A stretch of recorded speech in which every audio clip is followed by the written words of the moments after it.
I'm Frodo and this is my first budget deck tech. Hope you like it. Today we are going to talk about really hilarious deck. It is Golgari mushrooms, Saproling and Fungi tribal, which you should be able to get on Magic Online for just about 10 ticks. I will update the price in title and description after release of Dominaria.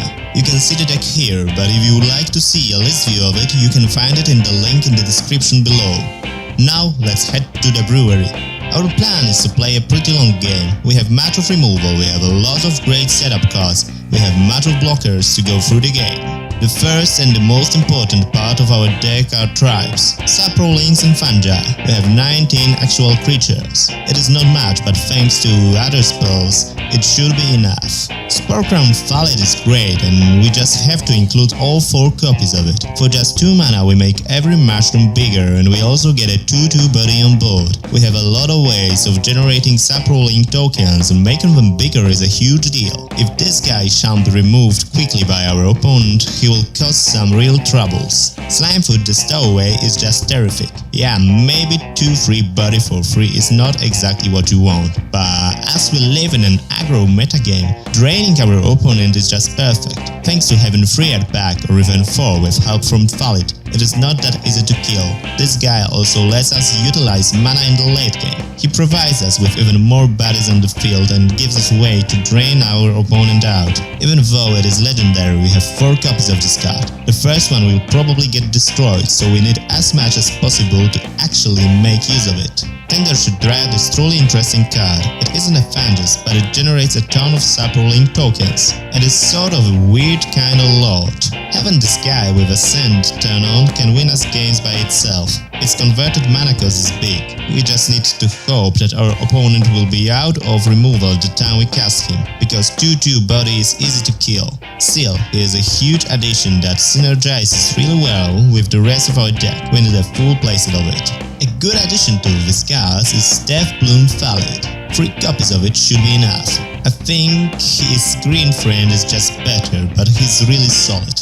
2 creatures for 3 mana is good deal. His less creepy friend is the last creature we have. That is Javimaya Sapphire, which is a 2/2 plus a 1/1 body for 3 mana, which is okay by itself, but also plays well with the rest of our deck and adds a free drop we need to have a good consistency. By the way, that pun. Sapphire. Wizards, great job. We also have 3 copies of Spore Spawn. It is a really cool card. I would love to put there more than 3 copies that we have. It makes me sad, but we needed to keep our curve low and sometimes there are more important things to do than just swarming the board. Having 3 instant speed 1/1 Saprolings on board is just great, and with our lords this can be insane. I'm not sure, maybe you should add 1 more to this build, but I made it this way and we need to check out if this works somehow. The setup part of our deck begins with 2 copies of Fangel Plots. This card is perfect, but we only need 1 of it on board, and that is why we shouldn't include more than 2 of them in the decklist. This card does it all. Against an aggro deck, it gives us blockers, life gain and draws us cards to get control over the game.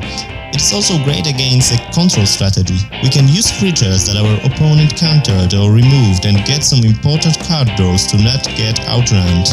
Even though this card does that much, 2 copies should do it. Path of Discovery is a card we kind of build around. For 4 mana we get an enchantment that gives Explore to every creature that enters the battlefield under our control. It doesn't sound really impressive, but with a deck like this, which has so much ways of generating more and more creatures, it should do the job. We have 3 copies of it in our decklist. Maybe it will be a good idea to change one of those for Spore Spawn. But I believe that thanks to Explore ability we can outrun our opponents by not missing land drops and by getting into control of what we will draw. Now let's head to the removal department. I will begin with one of underrated cards from Dominaria. It is Fangel Infection and will include 4 copies of it in our deck. This card is so sweet, it does it all. We can kill both Bomat and Earthshaker Kendra with 1 spell, or we can destroy 1 thing and leave 1 body on board. Versatility of this card is terrific. It is also great because it is never a dead card. The worst scenario is that you -1/-1 one of your creatures at the end of opponent's turn to get additional 1/1 mushroom on board. Our secondary 1-drop removal is Fatal Push. We have 3 copies of it. It is one of the best removal spells in format. The only reason we don't have full playset of it is because we already have Fungal Infection, which fits even better in our deck. Still, having an option to have as much as 7 1-drop good quality removal is great. Another piece of removal is one copy of Vicious Offering. This thing can kill not only early game creatures, but also with relatively low cost of sacrificing a creature, kill some big guy. Having that much of token production helps with it. The last removal we have in our mindboard is Never to Return. It is budget friendly and allows us to kill off Raska or Chandra or any other big threat. And also it lets us bring up some zombies later in the game. That works really well with our Path of Discovery. Our mana base is pretty simple. We have 7 forests, 9 swamps, 4 fall orchards and 4 evolving wilds.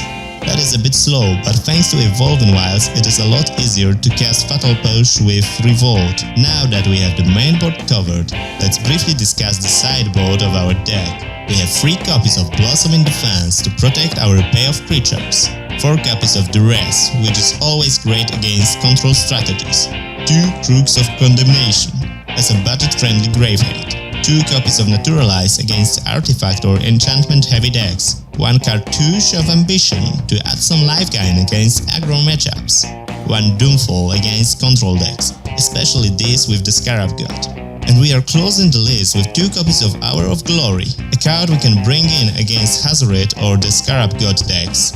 And this is it. If you want to upgrade this list, you should begin with the mana base. It might be a bit clunky. Adding a playset of Blooming Marsh and Woodland Cemetery would improve our consistency, and that is what we need the most. It would be also great to add some main deck graveyards, so you probably should consider 1 or 2 copies of Scavenger Grounds. Thanks to that, we can change Crook of Condemnation for Death Coach Scavenger. It is easier to destroy by an opponent, but we actually need this additional body on board. Heroic Intervention in place of Blossoming Defense is also great because we want to protect as many of our little mushroom minions as we can, and that card does best. The last and the most expensive card you should consider is Raska's Contempt. This card does a terrific job. Exiling a planeswalker or an indestructible creature is great, and changing our Never to Return and Hour of Glory for it would be a major upgrade. I was also thinking about adding Metallic Mimic to this deck, but I'm not sure about it. We play a strange kind of, let's say, double tribal, and we would lose half the counters he provides, and I don't think it's what we need. And that is all for today's budget deck tech. Hope you've enjoyed the video. If that is so, hit that like and subscribe buttons below. See you soon!